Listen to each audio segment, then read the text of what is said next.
Bonjour à tous et bienvenue dans cette édition de Business Africa. À suivre cette semaine, bon point pour la Tunisie dont les réserves ont grimpé cette année grâce aux revenus issus du tourisme et des exportations. La 7e conférence internationale de Tokyo sur le développement de l'Afrique s'ouvre mardi prochain, un événement axé sur les relations futures entre l'Afrique et Yokohama. Et puis, nous verrons comment le Cameroun encourage les investisseurs à explorer des domaines en pleine croissance. 5,4 milliards d'euros en seulement 96 jours d'importation, le paysage macroéconomique de la Tunisie affiche de bons scores depuis le début de cette année. Les secteurs du tourisme, de l'énergie et des mines ont atteint leur meilleur score depuis près de 7 années. Des indicateurs positifs qui n'excluent cependant pas la vigilance, au vu de nombreux déséquilibres auxquels le pays fait aujourd'hui face. Le compte rendu de Naya Gomogomo avec Ronald Kato. L'économie tunisienne affiche des chiffres satisfaisants. Ses réserves en devises ont dépassé le seuil de sécurité établi à 90 jours d'importation. À la mi-août, elles étaient de 5,4 milliards d'euros, soit 96 jours d'importation, une hausse de près de 55% par rapport à la même période l'an dernier. Principal stimulateur de cette embellie, le secteur du tourisme, de l'énergie et celui des mines qui affichent une santé particulière. Le ministère du Tourisme affirme que ses recettes atteignent près de 623 millions d'euros, soit une progression de plus de 42,5% par rapport à la même période en 2018. Les exportations énergétiques et minières, principalement celles du phosphate, ont fait un bond de 23,5% pour les premières et 22,7% pour les secondes au cours du premier semestre de l'année 2019.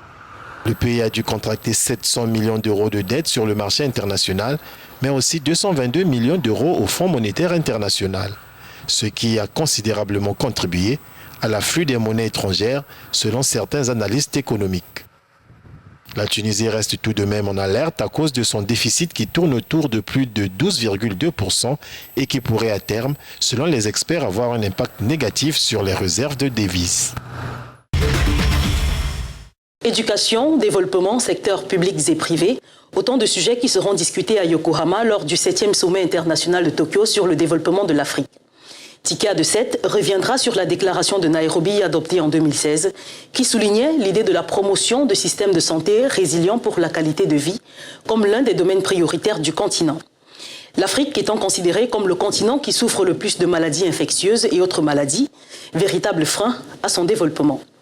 La lecture des perspectives de cette 7e rencontre internationale avec Jean-David Mihamlet et Philémon Ballet.